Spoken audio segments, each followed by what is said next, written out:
Shortly before passing away, a wealthy businesswoman made one final unusual request, that her will be read before her heirs at her funeral, but not by a lawyer, rather by a young homeless boy, a child of merely 11 years old. On the day of the viewing, when the boy began reading and revealed what would become of the rich woman's fortune, everyone at the funeral went into complete shock, unable to believe what was written in that testament. You can rest peacefully now, Mother.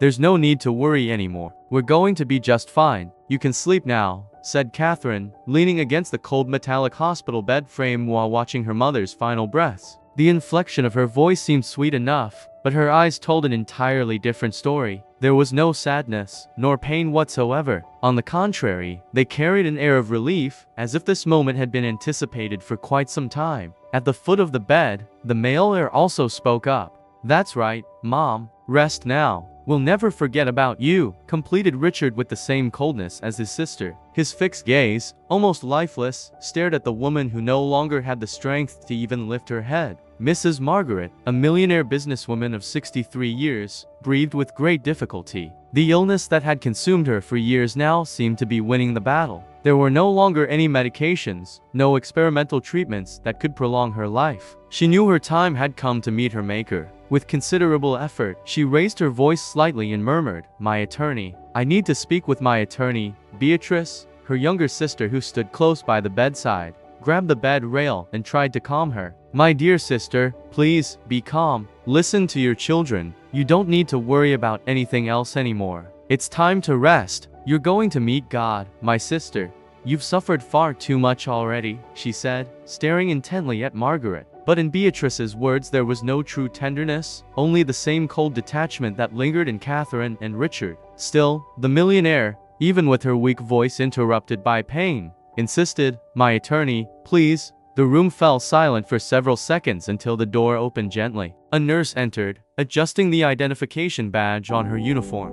"Excuse me, I know this is an intimate family moment, but there's a gentleman who says he's Mrs. Margaret's attorney and would like to see her," she informed respectfully. Beatrice sighed deeply, already losing patience, and responded curtly, "Send him in."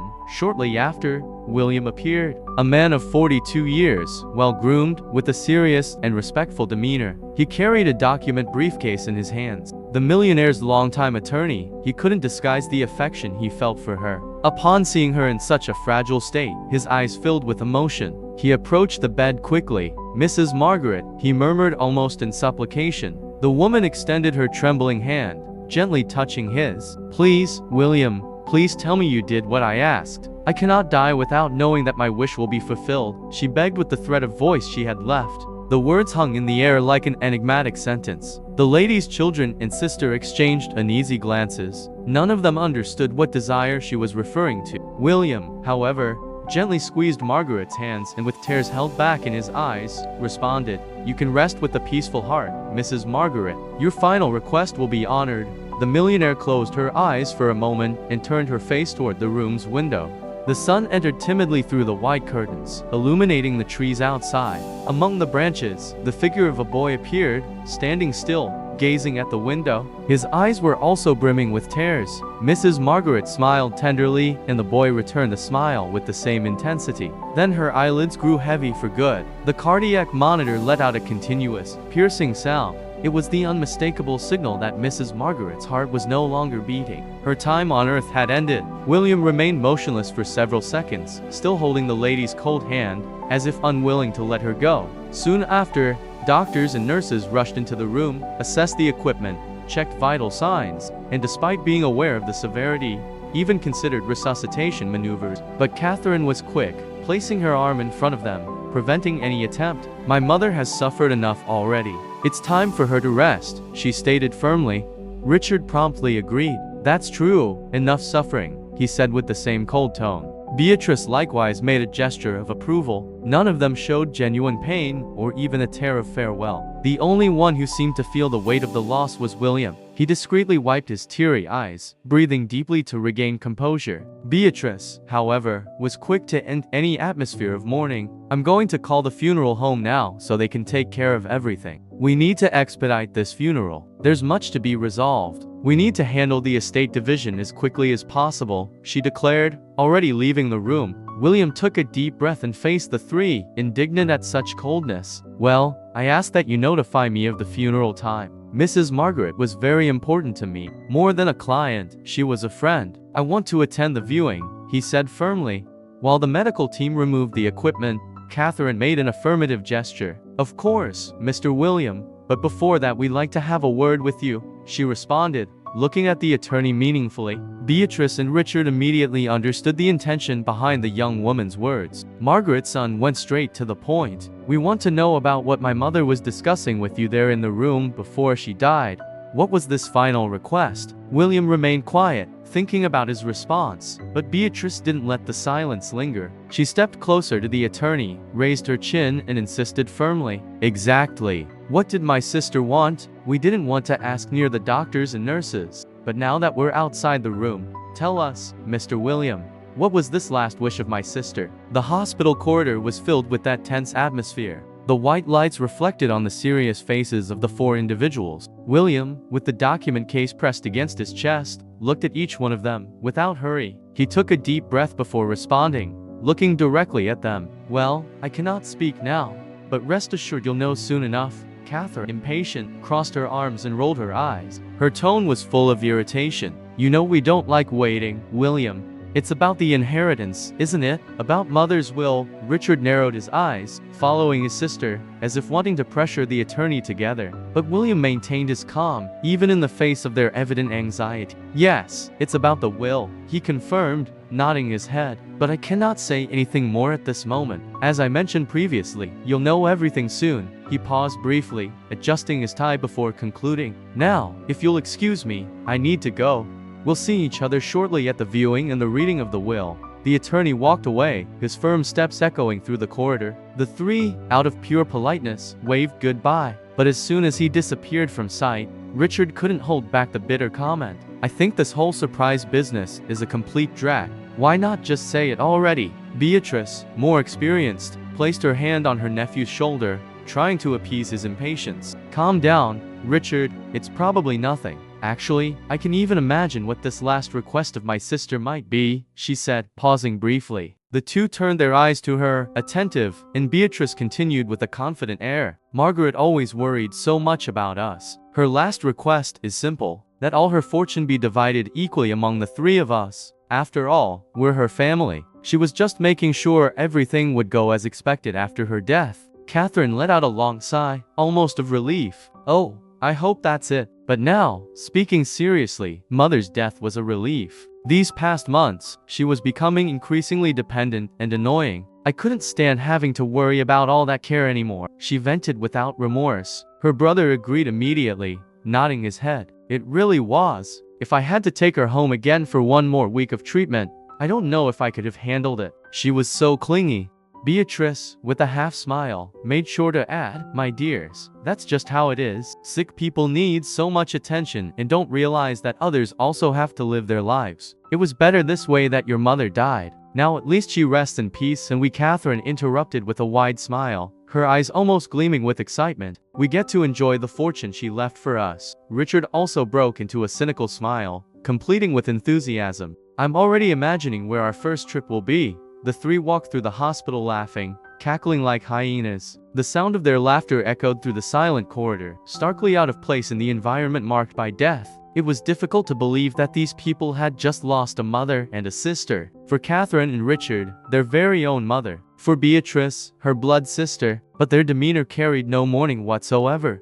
It seemed more like joy over the death of a stranger. Meanwhile, outside, in front of the hospital, the scene was completely different. Under the shadow of an enormous tree sat a barefoot boy, scrawny, with a lost gaze. The thick trunk and tall branches of the tree offered him a privileged view of the window where the most expensive hospital bed was located. In his small hands, he carefully held a photograph. It was a picture of Mrs. Margaret, smiling spontaneously, a smile full of life, very different from the face marked by illness in her final days. The boy gently ran his fingers over the image, as if caressing the woman's face. A solitary tear fell onto the portrait and he murmured with a choked voice, "Rest in peace, my friend." While the family laughed, the boy cried. His pain contrasted violently with their indifference. One day passed since Mrs. Margaret's death. It was morning, and the sun brightly illuminated the family mansion. The sky was clear, and the birds singing seemed to announce a new beginning. Catherine, wearing a tight black dress, observed through the window the brilliance of the day. Her lips curved in discontent. Ugh, I can't believe that on a day like this we have to go to a funeral. I just wanted to put on a bikini and go to the beach. I need to refresh my tan so badly, she said, fixing her hair in front of the glass reflection. Richard, sitting on the sofa, kicked the air distractedly and laughed in agreement. Really? A beach right now? Playing some beach volleyball with the guys would be everything. They could have buried Mother last night. Why wait so long? Now we're going to waste the day. Beatrice, who had been observing in silence until then, approached the window with slow steps. She placed a hand on each of her nephew's shoulders, looking at them intently. Her tone was more calculated, but still without remorse. My dear nephew and niece, calm yourselves. We'll still have plenty of time to enjoy beaches and everything else. Today is the day to bury your mother, and I think we'd better appear a bit more grief-stricken or these people will start saying we're heartless and all that. The aunt's words echoed through the room, bringing forth the need to maintain appearances. Catherine and Richard exchanged quick glances, and both knew that although they felt no mourning whatsoever, they would need to perform in front of others. The viewing was approaching, and along with it, the revelation of the mystery that hung over Mrs. Margaret's last wish. Catherine adjusted the golden earrings that swayed slightly, and with a sigh of impatience complained aloud. Besides going to the funeral, I still have to cry and smudge my makeup. Just what I needed. She huffed, rolling her eyes as if it were a great burden. Richard, seated in the mansion's living room armchair, crossed his arms and reinforced the indifference. People can't understand that we're happy because Mother is at rest. That's all. There's no reason to cry. Everyone dies. I think these people are way too sentimental, he said with a mocking tone. Beatrice, who was watching the two getting ready, let out a discreet laugh and added, showing not the slightest bit of mourning, my darlings, it's just one day. Just one day, and after that it's just enjoying the fortune, she affirmed with the calm voice of someone who had already planned the future. Dressed in black, they departed together for the city cemetery, where the ceremony would take place. The location was already prepared. Enormous and colorful flower wreaths decorated every corner. The sweet smell of lilies mixed with white roses, and a carpet of petals had been scattered along the path leading to the casket. Renowned businesspeople, longtime friends, distant relatives, and even curious onlookers occupied the chairs. Mrs. Margaret was not an ordinary woman. Her life's trajectory inspired many. She had started from nothing, sewing in a small workshop in the back of her house, and with effort, talent, and entrepreneurial vision, had built an empire. Over the decades, her athletic clothing factory had become one of the largest in the country. And beyond business success, she was also remembered for supporting projects for humble people, extending her hand when she could. The respect and admiration were visible in the eyes of those present, but for her closest heirs, none of that mattered. The more time passed, the more uncomfortable the three became with the ceremony's prolongation. Catherine muttered through her teeth, not bothering to disguise it. Why doesn't this just end already? What are all these people doing saying goodbye to our mother? How tedious, Richard, equally irritated, responded in a louder voice, attracting glances from some nearby people. It's a bunch of people who have nothing better to do. Just bury her already. What's all this for? Beatrice tried to maintain composure, but her patience was also exhausted. She straightened her black dress and decided to intervene. I'm going to speak with the funeral director, and this quickly, she said with determination. She walked to the person in charge of the ceremony and firmly asked them to expedite the process. The funeral director, polite, announced over the microphone for everyone to say their final prayers, as the millionaire would soon be taken to her grave. The farewell atmosphere was beginning to solidify when unexpectedly William stood up.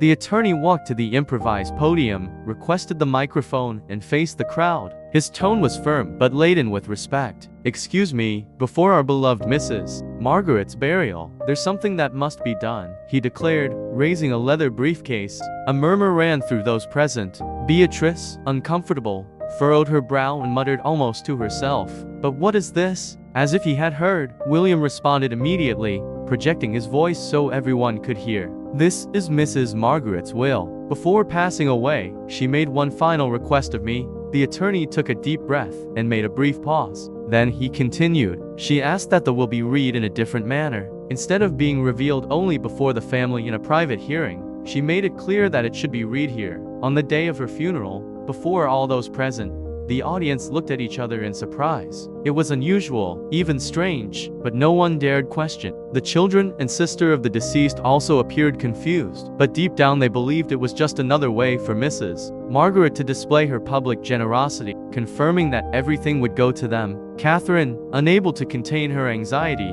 suddenly stepped forward. "Well then, go ahead, read the will, Mr. William. We already know what's written there." But my mother insisted that everyone needed to know that she left her entire fortune to us. Read it in front of everyone so they'll know who the heirs to all of Mother's estate are. Us, of course, she said, looking at her brother and aunt with a victorious smile. The silence hung in the air until William cleared his throat and raised his hand to contain her impatience. "Excuse me, Miss Catherine, but there's a however that you didn't let me finish explaining," he stated with a grave expression. Everyone leaned forward, attentive. He continued, "Your mother asked for this will to be read here at the funeral, but she made it clear that it wasn't for just anyone to read it. I am not the one who will read the will." The revelation caused a wave of whispers among the guests. Richard, however, didn't miss the opportunity to put himself in the spotlight. He opened a confident smile, stepped forward and puffed out his chest like someone who felt superior. "Well, of course it won't be reading the will, it'll be me.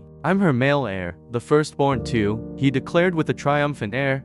He walked toward the attorney, still smiling, and added proudly, "Look, I wasn't expecting this, but now analyzing it well, it was obvious that Mom was going to leave more to me. I'm certain it's written in that will that 50% of the estate will be mine, and the other 50% will be divided between my sister and my aunt." The silence took over the place for a few seconds. All eyes were turned to William, awaiting his reaction, while Richard showed off in the center, believing he was already the chosen one. Before the attorney could conclude anything, and also before Richard could approach him and the will, Beatrice hurried forward. The aunt and sister of the deceased advanced in determined steps and, with a triumphant smile, positioned herself in front of her nephew. "Oh, my dear nephew, don't be naive," she said in a mocking tone, shaking her head from side to side. "If your mother asked to do something like this, it's certain that something's up. But no, it wasn't to leave 50% of everything to you." She widened her eyes, opened an even broader smile than her nephew's and continued with her voice inflated with vanity. "I can already imagine what happened and who my sister wanted to read that will. Me, of course," she affirmed, tapping her hand on her chest. Beatrice raised her voice on purpose so all those present could hear. "I'm her younger sister, but I was also Margaret's right hand. Among the heirs, I'm the one with the most life experience. It's obvious that my sister wanted me to read the will, precisely to make it clear that I'm going to keep the largest portion of the fortune. Perhaps about 65% for me, and only 17.5% for each of my nephew and niece," she announced, puffing out her chest with pride. She continued without blinking, gesturing with her hands. "Margaret knew that with my experience I would manage everything very well. You, my dear nephew and niece, are still very young and need someone with a firm hand to lead. But relax, because even if my sister left 100% of the estate in my hands, your auntie here won't leave you to helpless," she completed in an almost maternal tone, though laden with sarcasm. William tried to intervene, raising his hand and approaching the microphone. "Please, Beatrice, let me explain," he began, but was interrupted again, this time by Catherine, who ran to the center, positioning herself in front of the two.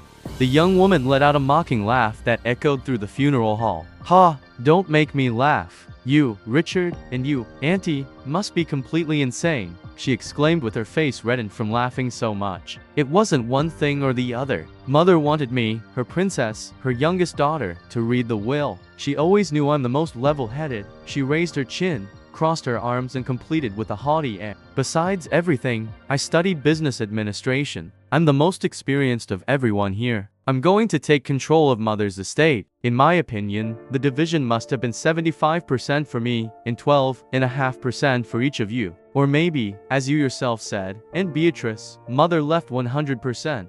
But to me," Catherine laughed once more, taking advantage of the uncomfortable looks she received from the two.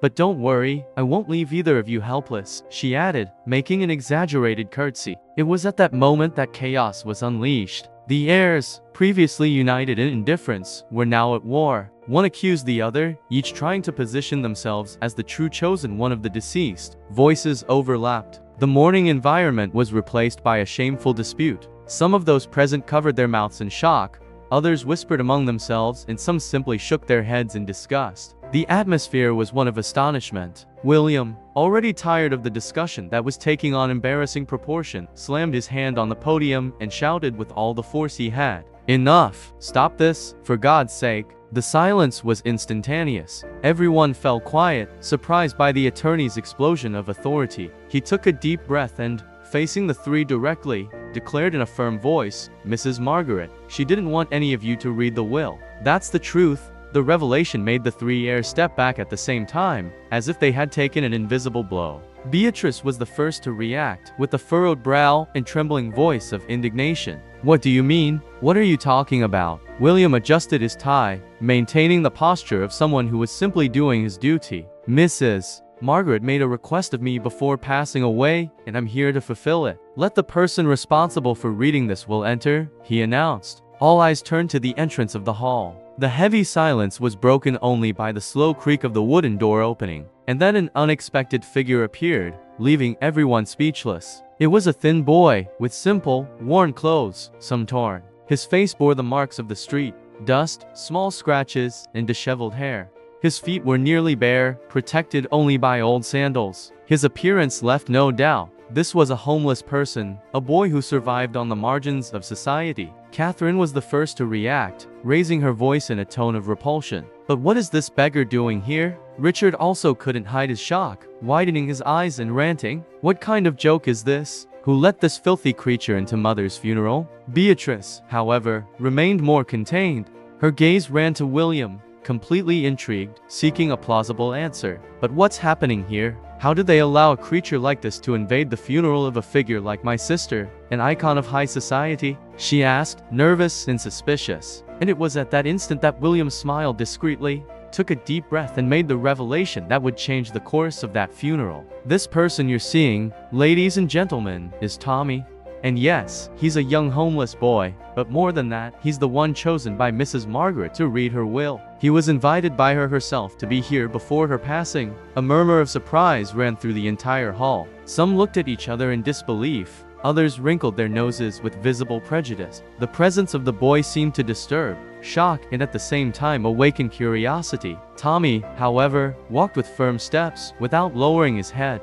His gaze was confident despite the simplicity of his clothes. The looks of repulsion didn't intimidate him. He crossed that hall filled with luxuries and formalities as if he belonged there. And in fact, only those who knew the true story of Mrs. Margaret and her connection with that boy could understand. For the others, it was simply incomprehensible. And to truly know the story of Mrs. Margaret, who that boy was, and the reason why a millionaire had asked a homeless person to read her will at her funeral, in addition to what was written in that funeral document, it was necessary to go back in time. "Are you sure you don't need to stay until later today, Mrs. Margaret?" asked Dorothy, the faithful employee of the millionaire's majestic mansion, adjusting her white apron while looking worriedly at her employer. Mrs. Margaret, leaning on a cane because of the illness that was eating away at her strength day by day, ran her eyes through the main room. The environment was transformed. Golden and white balloons filled the space with a festive air. In the center, on an impeccably arranged table, rested an elegant cake.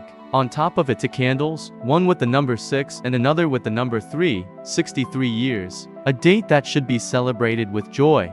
The lady turned to the employee and nodded with conviction. "I'm certain, Dorothy, you may go. You've already done so much today. Soon Catherine, Richard, and Beatrice will be here. I want to spend this last birthday alongside my family, my children and my sister, whom I love so much in this life," she said with a gentle smile, although her eyes carried a melancholic gleam. Dorothy pressed her lips, trying to push away that weight. "Mrs. Margaret, don't say such things. You still have many years of life ahead," she responded. But the birthday woman only sighed deeply, resigned. "I'm satisfied with the years God has given me. If He chose that it's my time to depart, then so be it. Thank you once more, Dorothy. You may go rest peacefully. I'll save a piece of cake for you." The employee, moved, hugged her employer. "All right, Mrs. Margaret, but if you need anything, you can call me. Once again, happy birthday.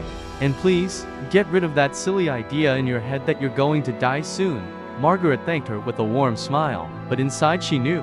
It wasn't a pessimistic thought, it was harsh reality. Her journey was coming to an end. Exhausted, she sat in a velvet armchair, soft and comfortable. Her eyes traveled over every detail of the decorations, every golden gleam reflected in the luxurious furniture. The imposing mansion was witness to a lifetime of struggle and achievements. She closed her eyes for a moment and reflected in silence. At least I'll be able to leave a comfortable life for those I love. She looked at the wall clock and murmured to herself, speaking of them, they're already late. Where have my children and my sister gotten themselves to? The hand continued its merciless march. 1 hour, 2, 3. 3 hours had passed since the agreed time. Margaret's heart tightened more with each minute. She tried to deceive herself with excuses. Perhaps the car had broken down. Perhaps Catherine had been delayed getting ready. Perhaps they had confused the time. But the more time advanced, the clearer it became that something was wrong. They shouldn't be this late, she murmured with a choked voice. She then decided to break a rule she rarely dared to, calling them. Her children and sister always complained when they were bothered, claiming important commitments, but anguish gave her no choice. She dialed her daughter's number. The cell phone rang a few times, then went straight to voicemail. She tried her son's. It barely rang in voicemail again. With Beatrice, it was even worse. It didn't even ring, as if the device was turned off. A tightness rose through the birthday woman's chest. She quickly typed the same message to all three. Did something happen? I'm waiting for you for my 63rd birthday party. Please give me news. The cell phone remained in her hands, as if it were the last hope of contact. She looked at the screen every second, praying for a response. The untouched cake on the table seemed to mock the silence. Meanwhile, at one of the city's most luxurious restaurants, reality was different. Catherine reclined in the upholstered chair, satisfied. Wow! As always, everything was marvelous. This is the best restaurant in the city, she said, stroking her own hair. Richard wiped his mouth with the napkin and let out a loud laugh. I ate like never before.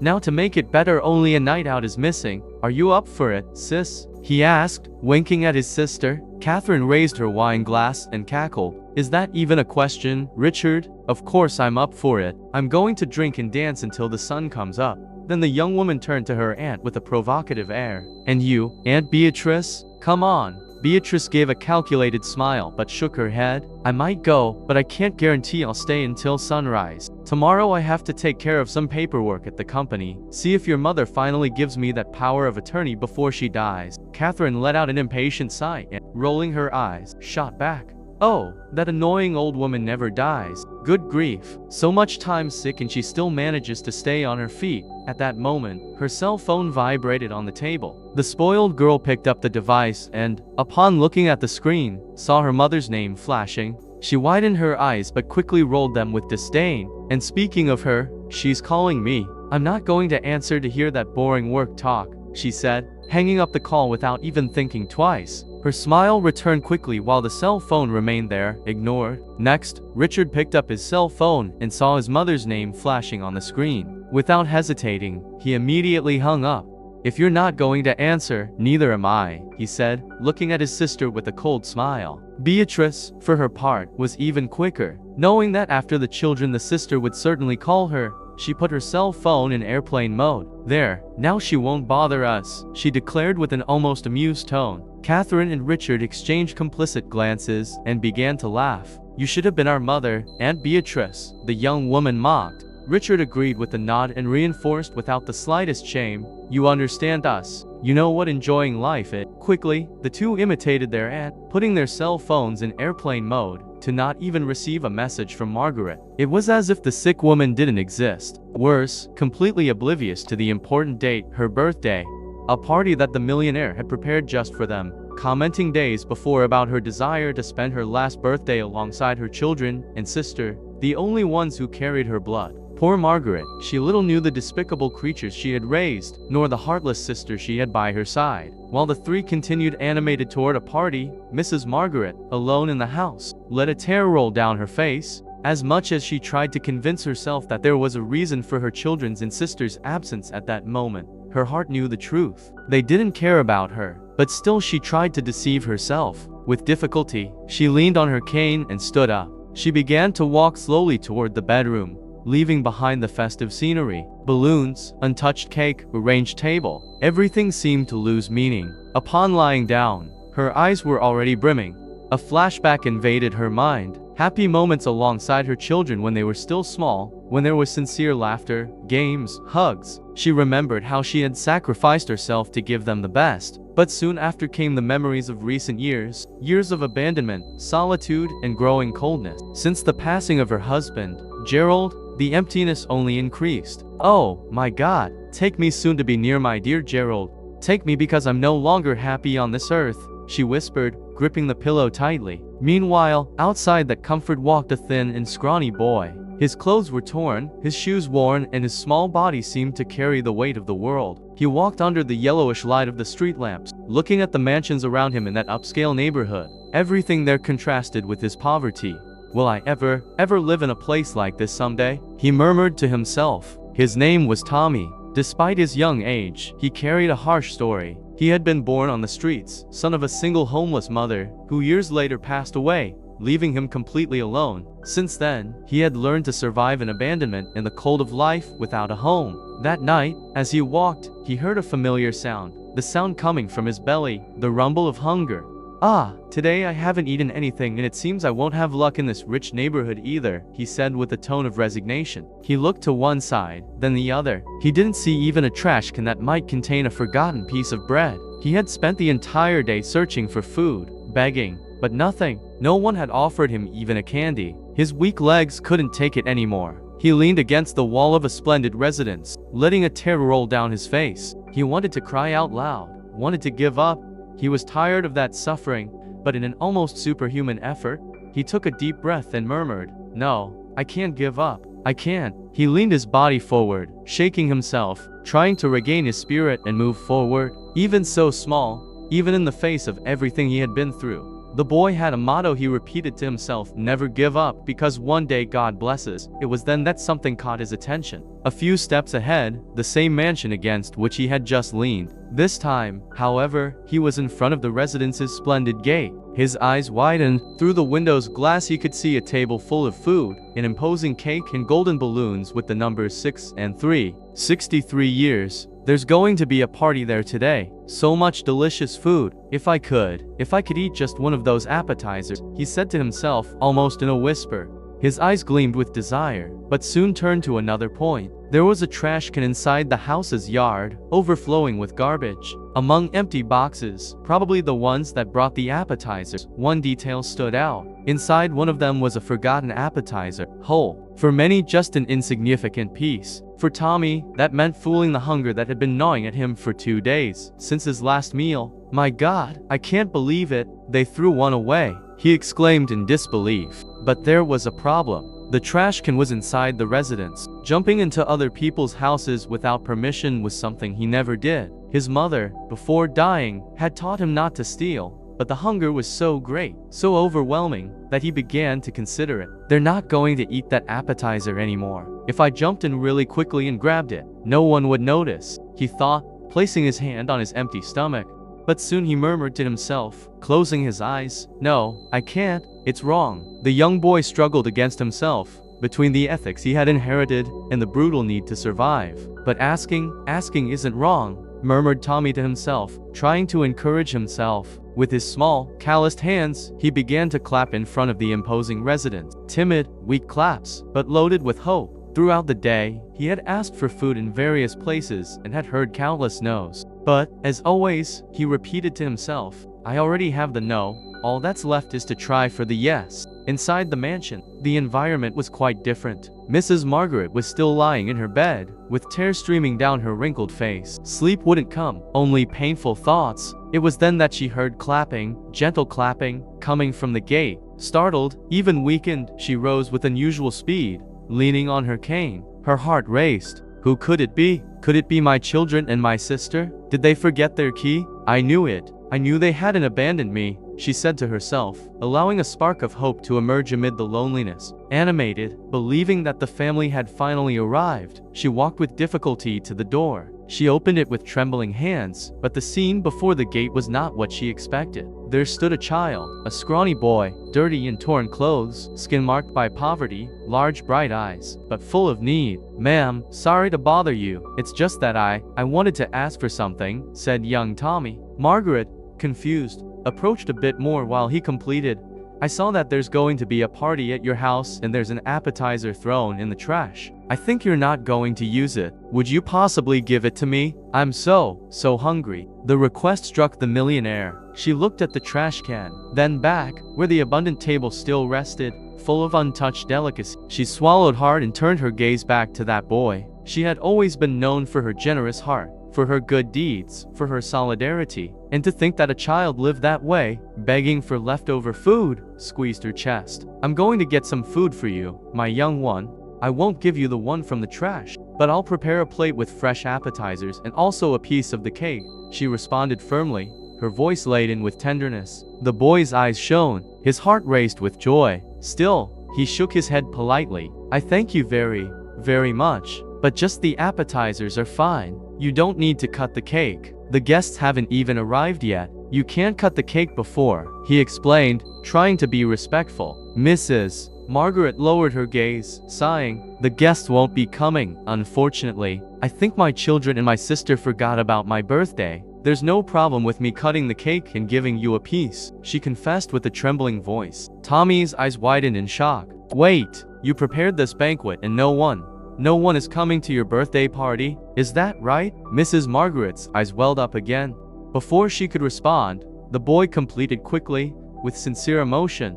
"Look, I know I'm just a dirty street kid, but if you want, I can keep you company. I can sing happy birthday. I think no one deserves to spend their birthday alone. And you need to make a wish before cutting the cake. You can't cut the cake without making a wish." At that instant, for the first time that night, a gentle smile emerged on the birthday woman's lips. The spontaneity of the boy who had nothing but offered sincere company deeply touched her heart. Tommy, however, realizing he had gotten too excited, took a step back and said, "What am I saying? Of course you won't want to spend your birthday with a dirty boy like me. Sorry, ma'am, for being intrusive in inviting myself to your party. If you still want to give me the appet, don't say that, young man," Margaret interrupted gently, her eyes now filling with tears of emotion rather than sadness. "I would be honored to have your company on my birthday. What's your name?" "Tommy, ma'am." "My name is Tommy," the boy responded, his voice barely a whisper. "Well, Tommy, would you do me the honor of celebrating with me? I have much more food than one person could ever eat, and honestly, I'd be grateful for the company," she said, opening the gate wider. The boy's face lit up with a mixture of disbelief and pure joy. "Really? You really want me to come in? Really?" Margaret confirmed with a warm smile. "But first, let's get you cleaned up a bit. Come on in." And so began an unlikely friendship. Tommy entered the mansion, his eyes wide with wonder at the opulence around him. Margaret led him to a bathroom, gave him clean towels, and found some old clothes from when Richard was younger. While Tommy cleaned himself up, she reheated some of the food and added more treats to the table. When Tommy emerged, clean and wearing proper clothes, Margaret couldn't help but notice how his face glowed. He wasn't just another street child. There was intelligence and kindness in his eyes that spoke of a beautiful soul trapped in unfortunate circumstance. They sat at the table together, and Margaret served him plate after plate of delicious food. Tommy ate slowly, savoring every bite, occasionally looking up at his hostess with grateful eyes. "Thank you so much, Mrs. Margaret. This is the best meal I've ever had," he said between bites. "You're very welcome, dear. Now, shall we sing happy birthday?" Margaret asked. Tommy nodded enthusiastically and began to sing, his young voice clear and sweet, filling the empty mansion with warmth. When he finished, Margaret closed her eyes and made her wish. As she cut the cake, Tommy asked, "What did you wish for, Mrs. Margaret?" "I can't tell you, or it won't come true," she said with a wink. "But I can say that you've already made part of it come true just by being here." They talked for hours that night. Tommy told her about his life on the streets, about his mother who had passed away, about his struggles to survive. Margaret listened with tears in her eyes, her heart breaking for this child who had endured so much yet remained kind and hopeful. In turn, Margaret shared her own story, how she had built her business from nothing, how she had raised her children as a single mother after her husband's death, how she had given them everything only to be met with coldness and indifference in her final days. "They used to be different," she said sadly. "When they were young, we were so close. But somewhere along the way, money and material things became more important than family. I keep hoping they'll change." But she trailed off, unable to finish. Tommy reached across the table and took her wrinkled hand in his small one. "You're a good person, Mrs. Margaret. I can tell. and you didn't deserve to be treated that way, especially not today. Before you continue with this beautiful story, I want to ask you something really important. If you're enjoying this content and these real-life stories that make us reflect on what truly matters in life, could you please subscribe to the channel? And here's something I'm genuinely curious about. Have you ever been forgotten on an important day by someone you love? Maybe a birthday, an anniversary, or a special moment? Share your story in the comments below. Your experience might help someone else who's going through something similar feel less alone. And if you've never experienced this, what would you do in Mrs. Margaret's situation? I really want to know your thoughts, so drop a comment and let's build this community together. Now, let's continue with what happened next. From that night on, something extraordinary happened. Tommy began visiting Mrs. Margaret regularly. At first, he would come to the back gate, and Dorothy would let him in. Margaret would feed him, talk with him, and slowly, a genuine bond formed between the wealthy, dying woman and the homeless child. Tommy became her companion in ways her own children never were. He would read to her when she was too weak to hold a book. He would tell her stories about the people he met on the streets, bringing life and laughter into her lonely days. He would sit by her bedside in the hospital during her treatments, holding her hand when the pain became unbearable. Margaret, in turn, became the mother figure Tommy had lost. She not only fed his body, but also nourished his mind. She began teaching him to read better, to write, to do mathematics. She shared her business wisdom with him, telling him stories of her struggles and triumphs. She treated him with a dignity and respect he had never known. "You're smart, Tommy, so smart," she would often say. "Don't let your circumstances define you. You have the potential to be anything you want to be." The boy would beam at her words, soaking up her encouragement like a desert soaking up rain. Months passed, and Margaret's health deteriorated. Her children and sister visited occasionally, always with barely concealed impatience, always asking about her will, about the business, about when they could take over. They never noticed the young boy who would slip out the back door when they arrived, or if they did, they paid him no attention. During one of her hospital stays, when Margaret knew her time was running short, she called William to her bedside. Tommy was there too, sitting quietly in the corner. "William, I need to make some changes to my will," she said weakly. The attorney pulled out his notepad. "Of course, Mrs. Margaret. What would you like to change?" "Everything," she said simply. "I want to change everything." Over the next hour, she outlined her new wishes. William's eyes widened in shock, and he glanced at Tommy, then back at Margaret. "Mrs. Margaret, are you certain about this? Your family," "Well, my family," she interrupted with a bitter laugh that turned into a cough,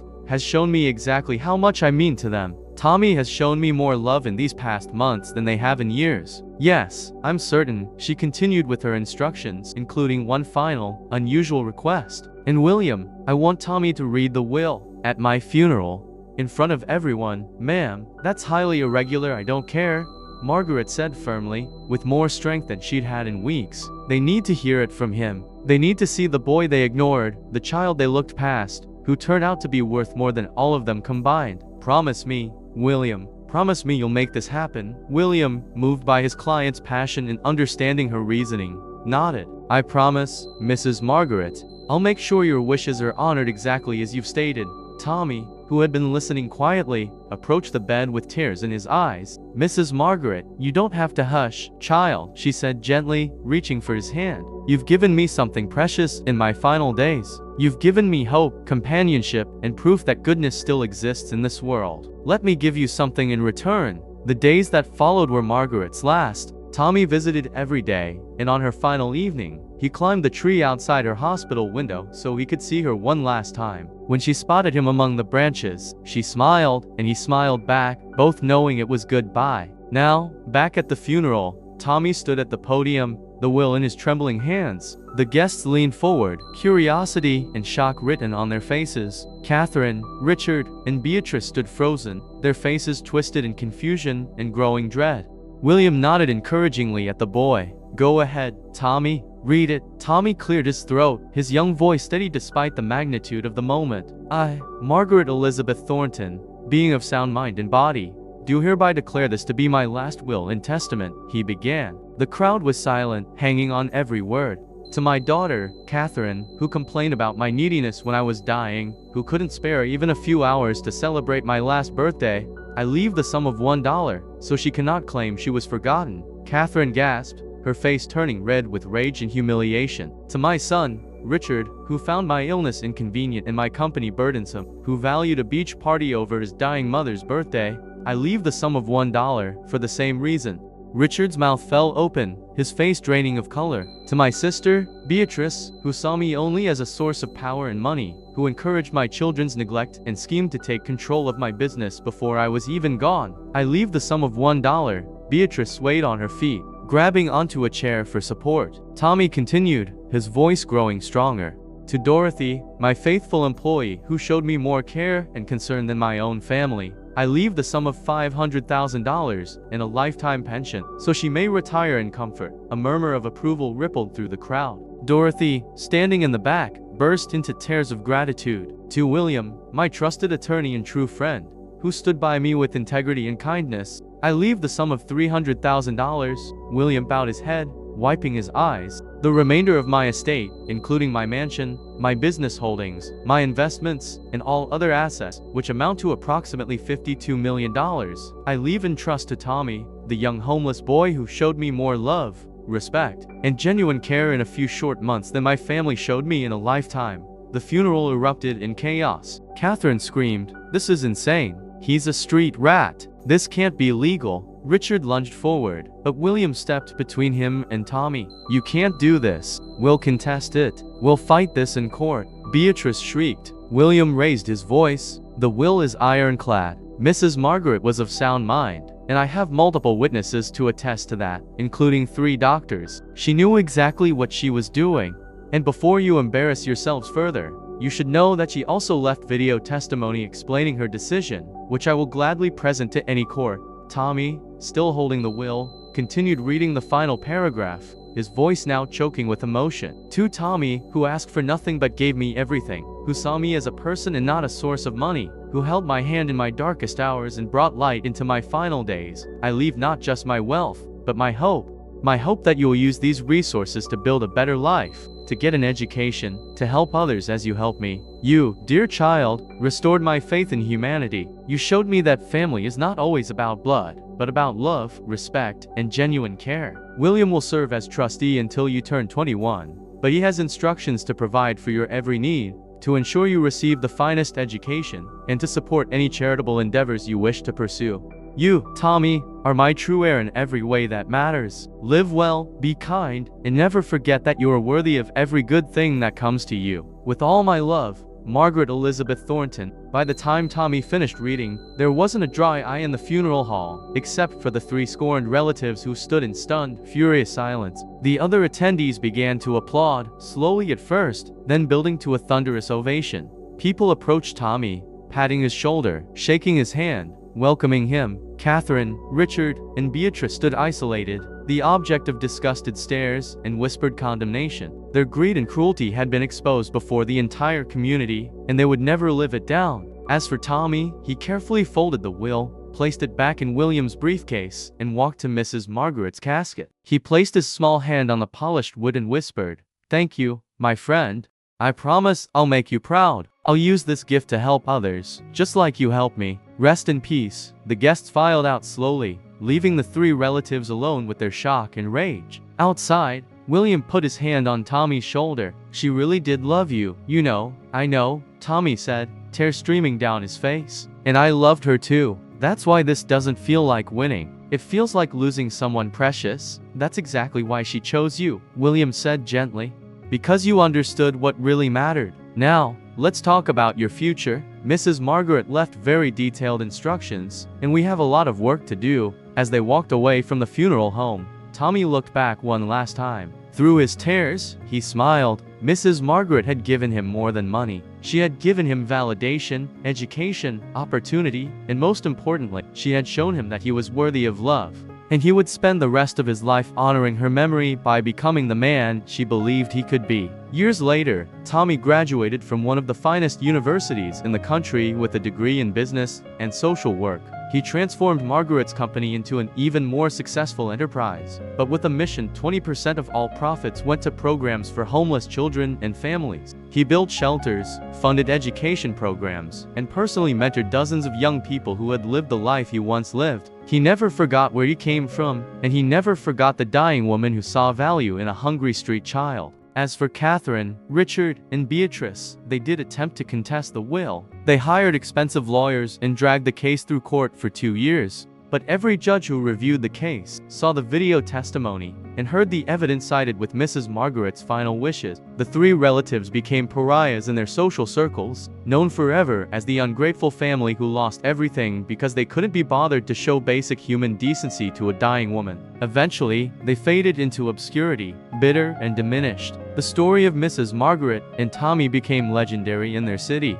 It was told as a cautionary tale about the dangers of greed, but also as an inspirational story about the power of kindness and the true meaning of family. And every year, on the anniversary of Mrs. Margaret's birthday, Tommy would visit her grave with a cake, candles, and fresh flowers. He would sit beside her headstone and tell her about his life, his successes, the children he'd helped, and the difference she'd made. "I hope I'm making you proud," he would always say. "Thank you for seeing me when everyone else looked away. Thank you for teaching me that I was worth something. You changed my life, and now I'm trying to change others' lives the same way. Happy birthday, my friend." And in the silence of the cemetery, if you listened carefully, you could almost hear a gentle voice on the wind replying, "I am proud, Tommy, so very proud." This story reminds us all that our legacy isn't measured by the wealth we accumulate, but by the lives we touch and the love we share. Mrs. Margaret's children inherited nothing but shame, while a homeless boy inherited everything because he understood what truly mattered: seeing another human being's worth and treating them with dignity and compassion. Before I finish, I want to thank you from the bottom of my heart for watching this entire story. If it touched you the way it touched me, please consider subscribing to our channel. We share powerful, emotional stories like this one every week, stories that remind us of what's truly important in life. And I have a question for all of you. What's the most important lesson you learned from Mrs. Margaret and Tommy's story? Do you believe kindness always comes back to us in unexpected ways? Have you ever helped someone without expecting anything in return? Or has someone helped you when you needed it most? I want to hear your stories. Share them in the comments below. Your experience might be exactly what someone else needs to hear today. This channel is more than just stories. It's a community of people who believe in goodness, compassion, and second chances. So leave a comment, share your thoughts, encourage someone else, and let's build something beautiful together. And if you know someone who needs to hear this message today, please share this video with them. Sometimes a story like this can change someone's perspective or give them hope when they need it most. Thank you for being part of this journey. Thank you for your time, your attention, and your open heart. Until the next story, remember, be kind, be generous, and never underestimate the power of showing someone they matter. God bless you all.